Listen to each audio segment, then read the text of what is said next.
बहुत दूर बादलों के पार एक सफेद चमकीला राज्य था निशालोक। इस राज्य में रहने वाले हर परी का काम था किसी न किसी हिस्से में रोशनी फैलाना। कोई सितारों को चमकाती, कोई शाम के रंग बनाती, कोई इंद्रधनुष रचती। वहाँ रहती थी एक छोटी सी शर्मीली परी चांदनी। चांदनी को हमेशा से एक ही काम पसंद था, हर रात पृथ्वी पर उतरकर चांद की रोशनी को नरम और सुंदर बनाना, ताकि बच्चे मीठी नींद सो सके।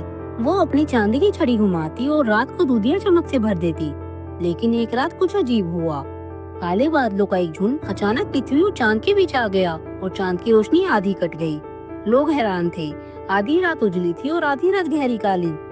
निशालोक की बड़ी परियों ने चिंतित होकर कहा, अगर रात अधूरी रहेगी तो सपनों का संतुलन बिगड़ जाएगा। बड़ी परी ने चांदनी को बुलाया और कहा, तुम्हें आज एक कठिन काम करना होगा। काले बादलों के पार जाकर चांद की रोशनी को वापस जगाना होगा। चांदनी के छोटे पंख डर से कांप उठे, लेकिन मैं अकेले कैसे करूंगी?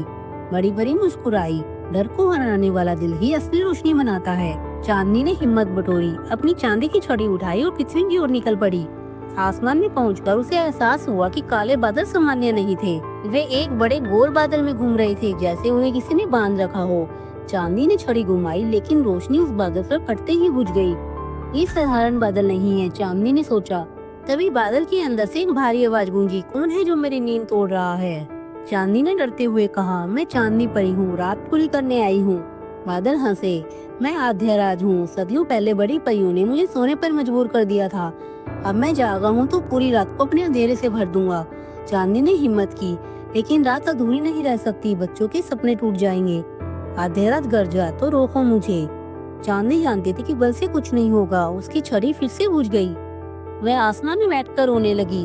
तभी उसे बड़ी परी की बात याद आई, डर को हराने वाला दिल ही असली रोशनी बनाता है।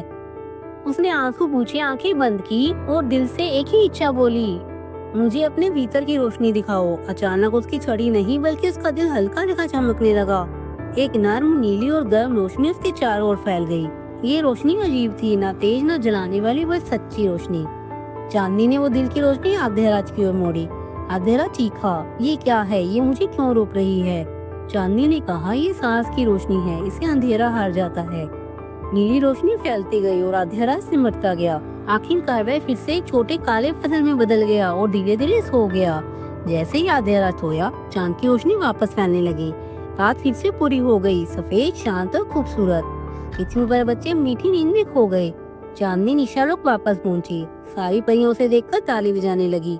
बड़ी परी ने उसे गले लगाकर कहा, आज तुमने सिद्ध कर दिया कि सबसे छोटी परी भी सबसे बड़ी रात बचा सकती है। बस अपने दिल की रोशनी पर भरोसा करना चाहिए। उस रात से चांदनी को एक नया नाम मिला, रात की रक्षक। और हर रात जब चांद हल्की खुदिया चमक देता है तो कहा जाता है कि कहीं ऊपर चांदनी परी मुस्कुरा रही होती है।